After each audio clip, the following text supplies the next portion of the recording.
President, can Ukraine still count on your tremendous support? How was the meeting with President I think Zelenskyy? the meeting was good. Look, we have a ways to go. They're meeting with President Putin today, as you know. The meeting was good with President Zelenskyy. We'll see how it turns out. A lot of people being Mr. killed. President, what's going to be the message to President Putin? What do you want President Putin The war has to end.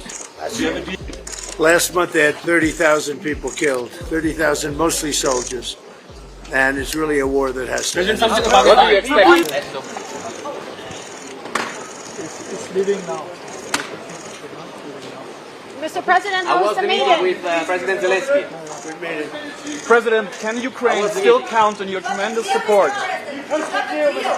How was the meeting with I President think the Zelenskyy? meeting was good. Look, we have a ways to go. They're meeting with President Putin today, as you know. The meeting was good with President Zelenskyy. We'll see how it turns out. A lot of people being Mr. killed. President, what's going to be the message to President Putin? What do you want President Putin The war has to end. Do you have a deal? Mr. President, can Ukraine still count on your support? Will you call President Putin yourself? We hope it's going to end. A lot of people being killed. Last month they had 30,000 people killed, 30,000 mostly soldiers. And it's really a war that has to end. What do you expect? How do you about joining your board of peace?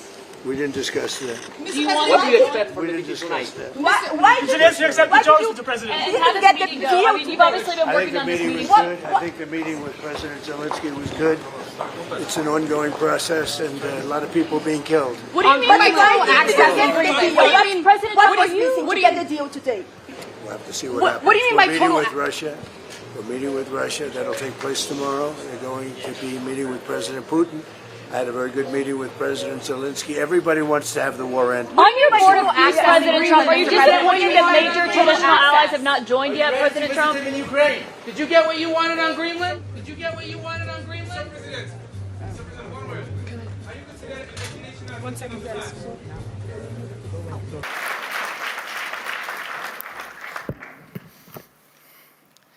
Thank you very much. Dear friends, everyone remembers the great American film Groundhog Day with Bill Murray and Andy McDowell. Yes, but no one would want to live like that, repeating the same thing for weeks, months, and of course for years. And yet, that's exactly how we live now. And it's our life. And every forum like this one proves it. Just last year, here in Davos, I ended my speech with the words, "Europe needs to know how to defend itself." A year has passed, and nothing has changed. We are still in a situation where I must say the same words, but why? The answer is not just about the threats that exist or may appear. Each year brings something new for Europe and for the world. Everyone turned attention to Greenland. And it's clear most leaders simply are not sure what to do about it. And it seems like everyone is just waiting for America to cool down on this topic, hoping it will pass away. But what if will not?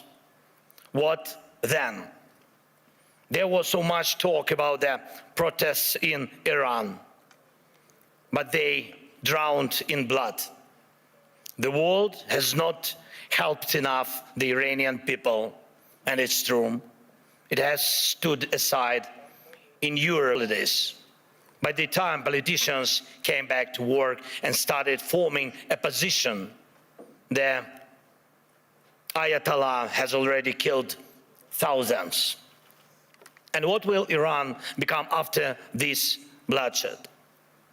If the regime survives, it sends a clear signal to every bully: kill enough people and you stay in power. Who in Europe needs that message to become a reality? And yet Europe hasn't even tried to build its own response. Let's look at the Western Hemisphere. President Trump led an operation in Venezuela, and Maduro was arrested, and there were different opinions about it, but the fact remains Maduro is on trial in New York. Sorry, but Putin is not on trial. And this is the fourth year of the biggest war in Europe since World War II. And the man who started it is not only free, he is still fighting for his frozen money in Europe. And you know what? He is having some success, it's true. It's Putin who's trying to decide how the frozen Russian assets should be used, not those who have the power to punish him for this war. Thankfully, the EU decided to freeze Russian assets indefinitely, and I'm grateful for that. Thanks Ursula, thanks Antonio, and all the leaders who helped. But when the time came to use those assets to defend against Russian aggression, the decision was blocked. Putin managed this, yes, managed to stop Europe, unfortunately. Next point. Because of the America's position, people are now avoiding the topic of the International Criminal Court. And that's understandable. It's American historical position.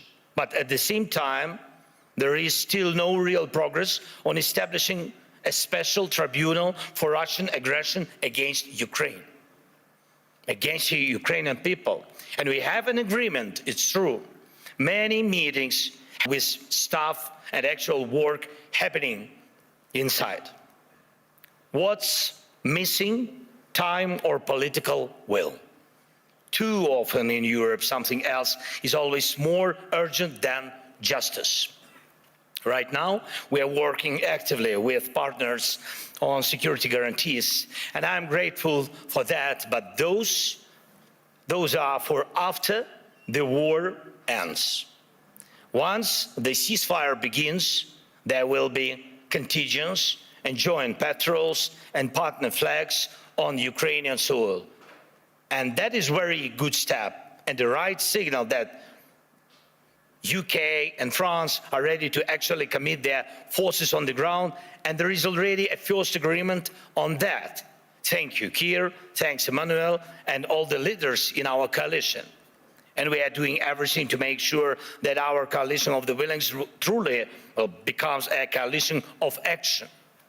And again, everyone is very positive, but, always but the backstop of President Trump is needed. And again, no security guarantees work without the US. But what about the ceasefire itself? Who can help make it happen? Europe loves to discuss the future, but avoids taking action today, action that defines what kind of future we will have. That is the problem. Why can't President Trump stop tankers from the Shadow Fleet and seize oil, but Europe doesn't? Russian oil is being transported right along European shores. That oil funds the war against Ukraine. That oil helps destabilize Europe. So Russian oil must be stopped and confiscated and sold for Europe's benefit. Why not? If Putin has no money, there is no war for Europe. If Europe has money, then it can protect its people. Right now, those tankers are making money for Putin, and that means Russia continues to push its sick agenda. Next point. I've said it before and I'll repeat it again. Europe needs united armed forces, forces that can truly defend Europe. Today, Europe relies only on the belief that if danger comes, NATO will act. But no one has really seen the alliance in action. If Putin decides to take Lithuania or strike Poland, who will respond? Who will respond? Right now, NATO exists thanks to belief that the United States will act, that it will not stand aside and will help. But what if it doesn't? Believe me, this question is everywhere in the minds of every European leader, and some try to get closer to President, acting, investing in weapons production and etc., building partnerships, getting public support for higher defense spending. But let's remember, until America pressured Europe to spend more on defense, most countries were not even trying to reach 5% of GDP, the minimum needed to ensure security. Europe needs to know how to defend itself. And if you send 30 or 40 soldiers to Greenland, what is that for? What message does it send? What's the message to Putin, to China? And even more importantly, what message does it send to Denmark? The most important, your close ally. You either declare that European bases will protect the region from Russia and China and establish those bases, or you risk not being taken seriously because 30 or 40 soldiers will not protect anything. And we know what to do. If Russian warships are sailing freely around Greenland, Ukraine can help. We have the expertise and weapons to ensure not one of those ships remains. They can sink near Greenland, just as they do near Crimea. No problem, we have the tools and we have people. For us, the sea is not the first line of defense, so we can take actions, and we know how to fight there if we were asked and if Ukraine were in NATO. But we are not. We would solve this problem with the Russian ships. As for Iran, everyone is waiting to see what America will do. And the world offers nothing, Europe offers nothing, and doesn't not want to enter this issue as the supporter of the Iranian people and the democracy they need. But when you refuse to help the people fighting for freedom, the consequences return, and they are always negative. Belarus in 2020 is the example. No one helped their people, and now Russian Oreshnik missiles are deployed in Belarus within range of most European capitals. That would not have happened if the Belarusian people had won in 2020. And we have told our European partners multiple times, act now. Act now against those missiles in Belarus. Missiles are never just decoration, but Europe still remains in Greenland mode.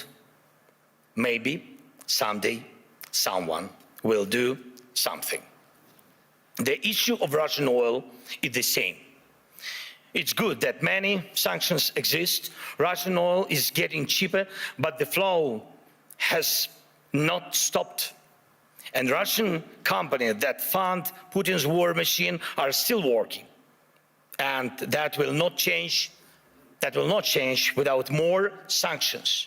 And we are grateful for all the pressure put on the aggressor. But let's be honest, Europe must do more so its sanctions block enemies as effectively as American sanctions. Why is that important? Because if Europe is not seen as a global force, if its actions don't scare bad actors, then Europe will always be reacting, catching up with new dangers and attacks.